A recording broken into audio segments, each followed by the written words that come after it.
In the heart of the dog pound, where the echoes of Here We Go still reverberate off the steel girders of Huntington Bank Field, a shadow looms over our Cleveland faithful.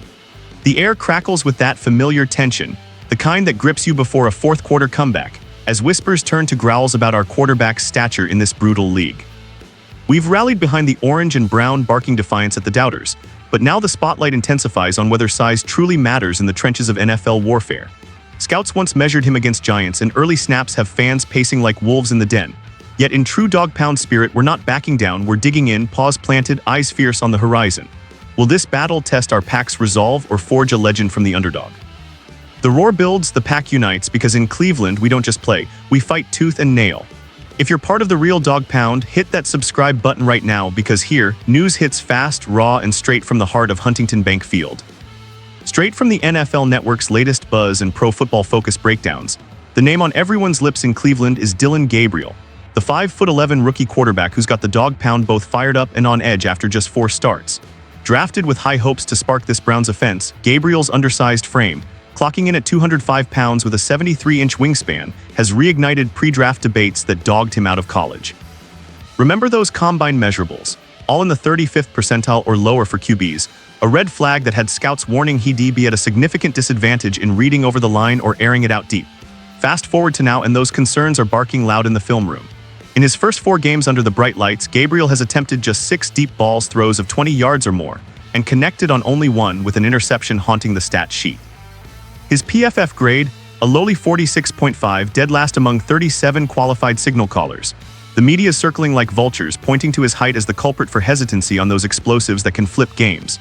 Comparisons to fellow short kings like Bryce Young, Russell Wilson, and Kyler Murray only add fuel, only Young still starting, and even that's shaky. But hold up, Dog Pound, the Browns aren't flinching. Head coach Kevin Stefanski, ever the steady hand steering the ship through choppy waters, fielded the height question head-on at Wednesday's practice. I understand the question, but I would not characterize it that way, Stefanski shot back to beat reporter Tony Grossi. We need to play better as an offense. Certainly, there's areas to improve for a young quarterback, but it's really on all of us to improve. No excuses, no blame game, just pure Cleveland grit, emphasizing team-wide elevation over finger-pointing.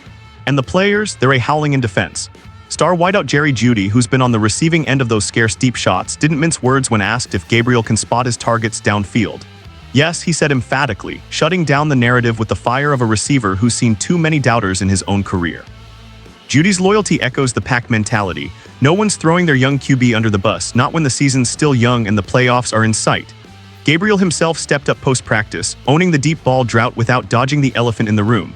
He wasn't grilled directly on his height, that's old news from draft season, but on the fear factor tied to those long bombs. I think there's just a mixture of things that have to come together, that's myself included, he admitted, his voice steady like a vet despite the rookie tag.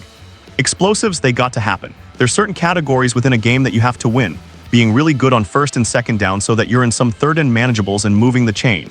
No excuses about sightlines or stature, just a commitment to growth, emphasizing the work in practice to unleash those big plays.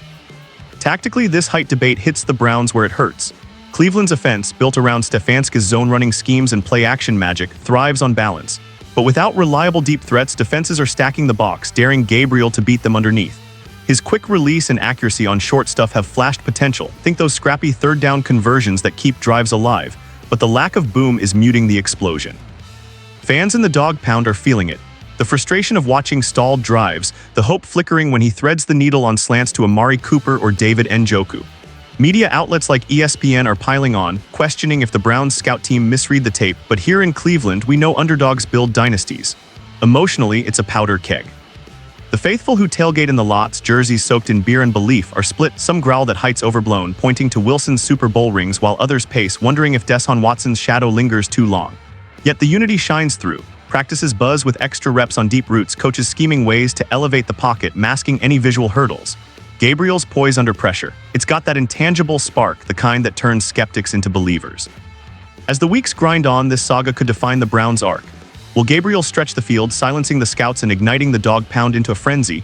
Or will the measurements weigh him down, forcing a pivot? One thing's clear, in Cleveland, we don't quit on our own. The Pack's got his back, claws ready to rake any critic. Stay tuned, because every snap counts in this league of giants. This is Browns news straight from the source, always with the voice of the Dog Pound.